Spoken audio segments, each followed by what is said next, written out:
Hi everybody, and today you find the exiled yellow belly in Presswood in Buckinghamshire, where due to the book Buckinghamshire Tales of Mystery and Murder by local historian and author David Kidd Hewitt, I am searching for something known as the Haunted Vineger Bowl. So, what is a vinegar bowl, I hear you ask? Well, as the plague was raging in London in 1665, people couldn't get out of the city fast enough. If you had enough money to rent a place away from here, then you did. The green countryside of Buckinghamshire seemed perfect, safe, and just far enough outside the city to be a good option. But unfortunately, no one told the deadly plague. And as it took hold in parts of the county, people took to putting bowls of vinegar outside their houses.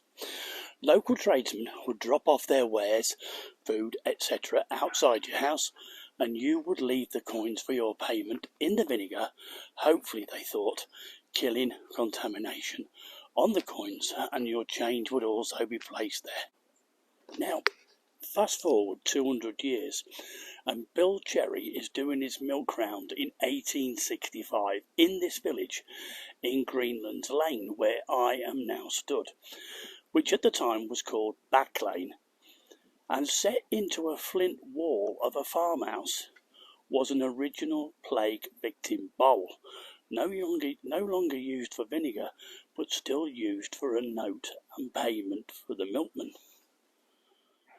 On this particular day, Bill, a very cheerful character, always whistling a tune, even on this dark and stormy morning, reined in his horse and cart next to the bowl, ladled the milk from the churn into the farm's jug, then reached into the bowl for his payment. At that precise moment, a bolt of lightning from the stormy sky lit up a ghastly stone face on the wall behind the bowl that Bill had never noticed before, and something grabbed his hand, gripping it like a vice. He struggled to pull it away, but couldn't, turning to try and calm the very agitated horse. He then turned back as a second bolt of lightning lit up his hand, and to his horror, holding onto it, was a putrid, withered hand, like that of a corpse, clasped tightly around his, dragging his hand into the bowl. His fingers crushed and in agony, and then suddenly it was stopped, and he was released. He leapt onto his cart, screaming to the horse, go girl, for God's sake, go!" The horse needed no encouragement, and sped off at top speed, milk churns clattering to the floor in their speedy wake. Later that morning, as the villagers woke and found the churns all over the road and realised Bill had not taken payment, they went looking for him and found him sitting and rocking in his chair, babbling about what had happened. So, just spoke to the gentleman who owns the house, and he's let me come up here and just film from the outside where the actual bowl is, but it's underneath the ivy, so it's under here somewhere, under the ivy, but this is where it is. Unfortunately we can't go in, but that's fair play to him for just letting me come up here and actually film the wall, but it's actually in here, and thank you very much for that. So couldn't actually see the bowl itself, but it's actually in this wall.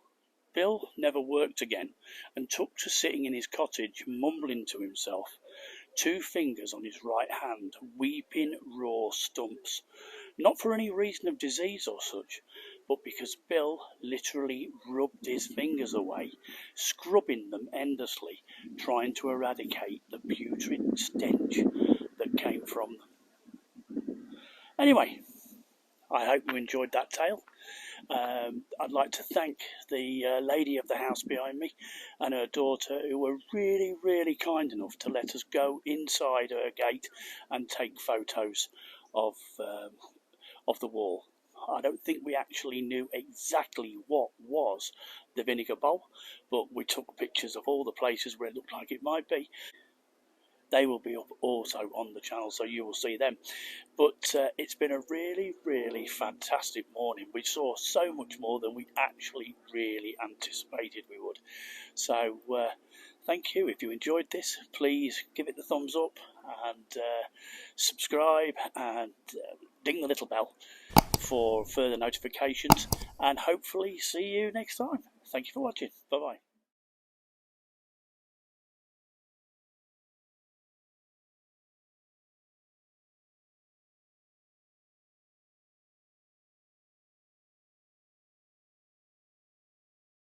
To pull it away, but couldn't, turning to try and calm the very agitated.